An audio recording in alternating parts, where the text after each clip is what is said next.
let's talk a little bit deeper into some things because can I get a little personal? Yes. Okay, let me get a little always. personal. So, because human realness, I think we I don't want this to be about separating, anything from fact from fiction, from what happens in corporate in our homes. Because I think there's a lot of parallels in my life I can see through with my family situations, with the church, in corporate America, the military, working in the diversity inclusion space. So I see a lot of parallels and things. And one of the conversations that I had with my mom was when I had already come out, and it was 15 years later, and I went to go revisit them because I was about to get married, and I thought, I know they're not going to come to the wedding, but I certainly want to see where this chapter is and kind of close this out. And so I go and I feel like I've journeyed, I've experienced the world, I'm worldly now. No, and so I'm going to have this great conversation with my parents, and they're going to come to this great understanding of who I am, my authentic self, right?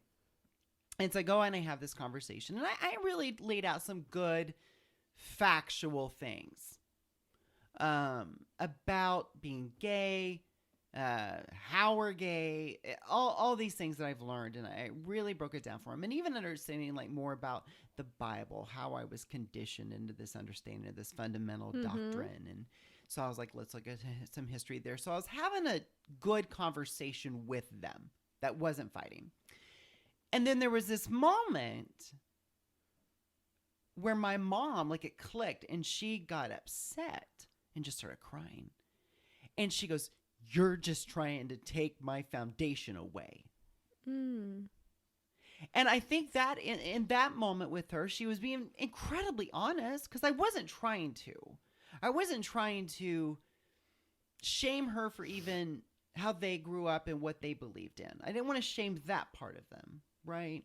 So, but there's a part there when she said that I thought that I've equated to leaders when I've provided them facts and statistics, and how they get that same kind of upsetness that my mother is. Upsetness a word? I don't know. I made it up. Praise the Lord.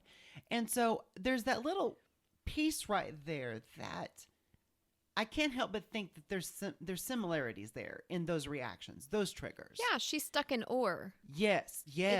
It's this, or that, not and. Right. Because if she were I can have my foundation and love my son unconditionally. Right. She's in or. She's in or. But, and leaders do that. They're like, or they can't have an and, because if there's this little complex gray area, right, they're not sure how to work with that. And if I'm creating this complex gray area for her, that's going to take her away from who she is. And I think at the same time, it's going to cause her and that leader to reflect on who they really are and maybe what pain they've inflicted.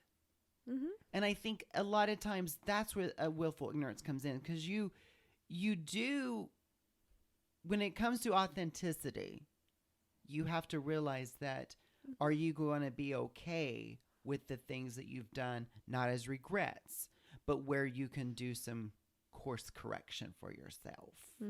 And I think that's the piece that they fail to put together. Have any comments on that? I don't know if a question. But I see the similarities. That's it. She isn't reactions. willing to accept multiple perspectives as people's truths. Right. It's only her perspective that is mattering in that moment. Right. Now, for that individual, my mother, that leader, I would say, what would I say? What would you suggest that they we can shake our hands and move on, but there's also areas to identify those individuals. They're leaders, and we do have to work with them. They're our family members. Right. We have to have Thanksgiving with them. Like, how do we still navigate those relationships? Well, I think until that person, I think the question is, I wonder if you are ever going to be able to stand firmly in your beliefs and perspective while also accepting mine. Yeah. And allowing both of those realities to be okay. And if that person isn't willing to open up to there being two perspectives, then it's probably not going to happen. It's going to be always an or. Yeah. I love the and or perspective. Are you an or an and? Yeah. And a lot of people are or. Yeah.